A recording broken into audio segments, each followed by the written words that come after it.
आकाश आनंद उत्तर प्रदेश में सादाबाद और दनकौर में बोल चुके हैं। वो भारतीय जनता पार्टी पर बरसे, समाजवादी पार्टी पर बरसे, कांग्रेस पर तीखे हमले किए, लेकिन क्या इतना भर करना उनके लिए काफ़ी होगा?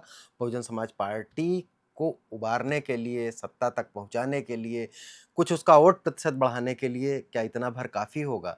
जी हाँ, लेकिन मैं रणनीतियों की बात नहीं कर रहा हूँ। बात इस बात की कर रहे हैं कि दनकौर में आकाश आनंद की रैली हो रही थी और आजकल रैलियों का ये होता है कि नेता लोगों के इवेंट, रैलियां शुरू होती हैं और सोशल मीडिया पर उसकी लाइव फीड आनी शुरू हो जाती है। इसके लिए कोई किसी मीडिया संस्थान या किसी का मोहताज नहीं है। सबके पास अपने अपने सोशल मीडिया की टीम्स हैं। सारे लोग उसको रिकॉर्ड करते हैं उनके ऑफिशियल यूट्यूब चैनल्स पर, ट्विटर हैंडल्स पर, फेसबुक के पेजेस पर, इंस्टाग्राम पर नेता हमारा बोल क्या रहा है ये सुनाई पड़ना शुरू हो जाता है। लेकिन आकाश आनंद की दनकौर वाली रैली के बारे में आप देखेंगे, वो वहाँ पर भारतीय जनता पार्टी की सरकार को विज्ञापनों की सरकार कह रहे थे कि कानून व्यवस्था के नाम पर इन्होंने पुलिस का गुंडा राज स्थापित कर दिया है।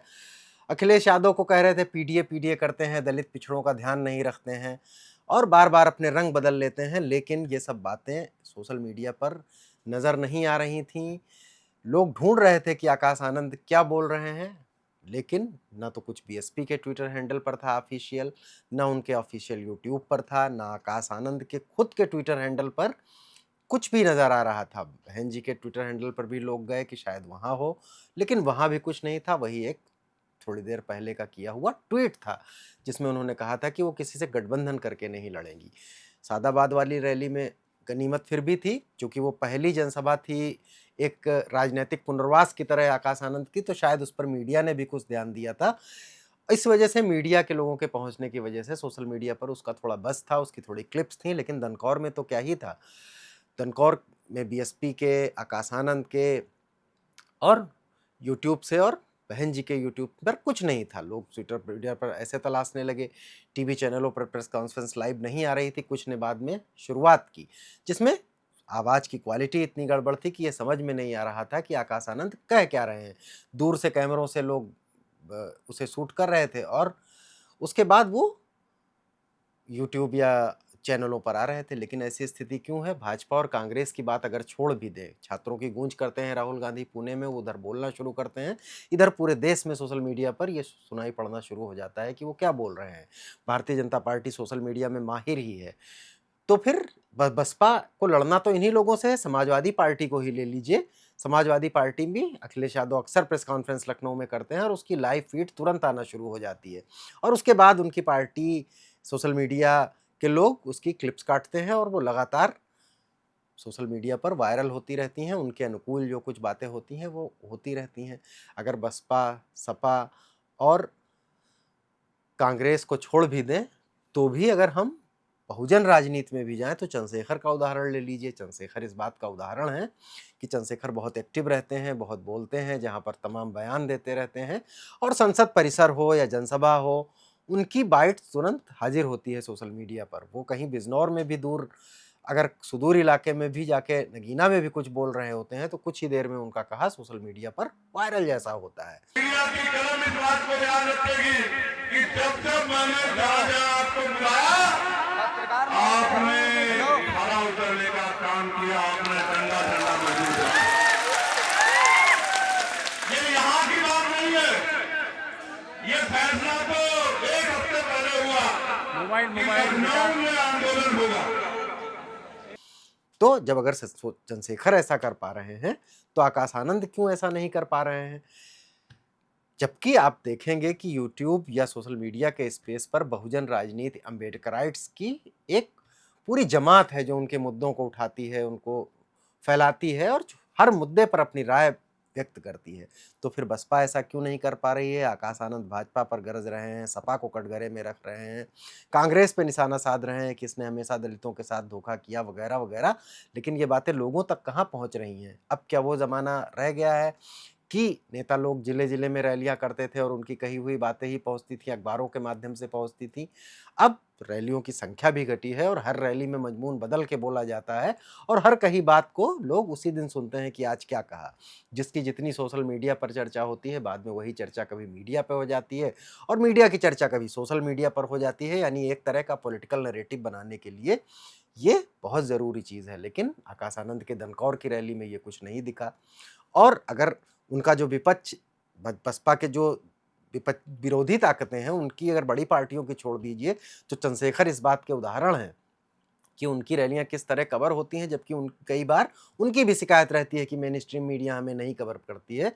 लेकिन अगर आप चंद्रशेखर की जनसभाओं में जाएंगे तो वहाँ मोबाइल लिए लिए हुए लोग, कैमरे लिए हुए लोग, अब वो उनकी टीम के लोग हैं या बहुजन आंदोलन से जुड़े हुए लोग हैं, उनको कवर करते हैं और उसको लगातार फुटेज देते हैं। नौजवानों की बड़ी संख्या दिखती है। नौजवानों की संख्या कल दनकौर में भी थी, लेकिन बसपा की रैली सोशल मीडिया से नदारद थी। अच्छी क्वालिटी के बाइट्स ढूंढना मुश्किल था। ऐसा क्यों हो रहा है, उसको लेकर सोशल मीडिया पर तो इस तरह की भी बात चली। लोग सतीश मिश्रा से सवाल पूछने लगे कि ये क्या हो रहा है, दिख क्यों नहीं रहे हैं आकाश आनंद की, बाइट्स क्यों नहीं आ रही है। सतीश मिश्रा से सवाल इसलिए क्योंकि उत्तर प्रदेश चुनाव की जिम्मेदारियां उनको दी गई हैं, तो शायद उन जिम्मेदारियों में ये भी देखा गया हो कि सोशल मीडिया मैनेजमेंट और सोशल मीडिया पर अपने नेता की बात पहुंचाने की जिम्मेदारी भी उनकी हो। लेकिन कल ये दिखा नहीं। सतीश मिश्रा से सवाल पूछा गया। बसपा और आकाश आनंद के ट्विटर हैंडल पर सुबह तक दनकौर की रैली में उनकी कही गई बातें नदारद थीं। आकाश आनंद जेनजी की बात करते हैं, आकाश आनंद युवाओं की बात करते हैं, आकाश आनंद नौजवानों की बात करते हैं, लेकिन जेनजी का तो पूरा आंदोलन ही सोशल मीडिया के जरिए छा गया पूरे देश में। और उसके बाद जेनजी टर्म बहुत तेजी से इस्तेमाल होना लगा। ऐसे में आकाश आनंद दनकौर में, सादाबाद में तो जेनजी बोल रहे हैं, लेकिन जेनजी से क्या उस लेवल पर मुखातिब हो पा रहे हैं पूरे प्रदेश के, उत्तर प्रदेश के? और बसपा तो राष्ट्रीय पार्टी है, यूँ कह लीजिए पूरे देश के भी जेनजी से क्या मुखातिब हो पा रहे हैं?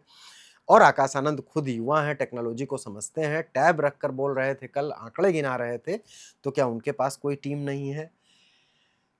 पिछले 2024 को याद करिए, तब उनके बेहतर तरीके से उनके भाषण की क्लिप ज़्यादा बेहतर तरीके से वायरल की जा रही थी, वो बोल रही थी। बाद में उनको हटा लिया गया, वो अलग बात है।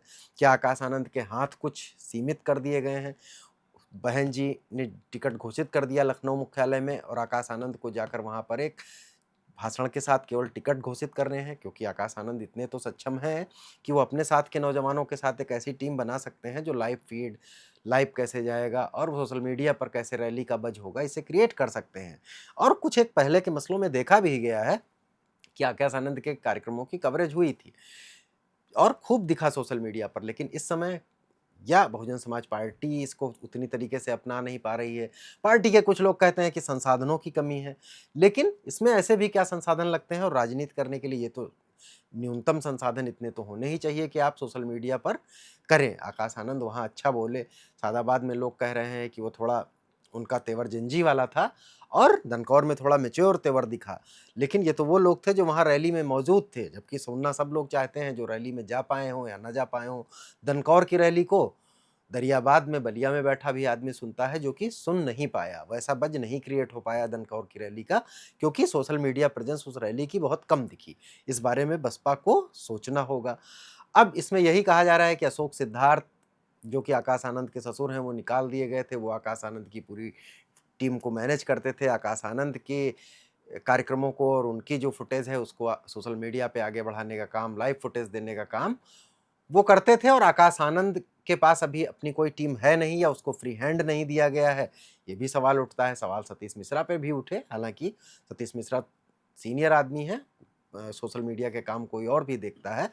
बहन जी खुद ट्विटर पे बहुत एक्टिव रहती हैं, लेकिन क्या ट्विटर पर महज एक ट्वीट या प्रेस नोट को अटैच करके कर देने भर से काम चल जाएगा? आकाश आनंद जिस युवा तेवर, जिस युवा चेहरे के साथ आ रहे हैं, उसके लिए सोशल मीडिया पर बहुजन समाज पार्टी को अपनी प्रेजेंस बढ़ानी होगी। और ये बहुत विरोधाभास और आश्चर्यजनक है कि अम्बेडकराइट्स के इतने चैनल और अम्बेडकरवादी इतनी बातों के बावजूद लोग कहते हैं कि अगर बसपा चाहे तो बहुत सारे वॉलंटियर स्वैच्छिक तौर पर आकाश आनंद की कवरेज करने वाले, बहन जी की रैलियों की कवरेज करने वाले लोग मिलेंगे जो उसे प्रचारित प्रसारित करेंगे। चंद्रशेखर के साथ ऐसा ही हो रहा है। लोग कहते हैं कि चंद्रशेखर का तो अपना मीडिया है, उन्हें मीडिया ना भी दिखाए तो वो सोशल मीडिया पर छा जाएंगे।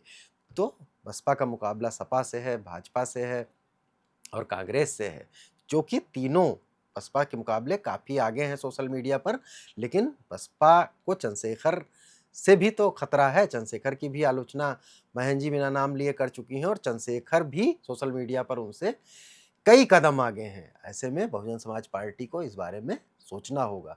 नहीं तो फिर आकाश आनंद के युवा तेवर, उनकी जेनजी की बातों का क्या होगा। अनुराग अड्डा में आज यहीं तक, कल फिर किसी नए मुद्दे के साथ हाजिर होंगे। देखते रहिए बोले भारत, अपनी राय से अवगत कराइए, चैनल को सब्सक्राइब कीजिए। नमस्कार, धन्यवाद।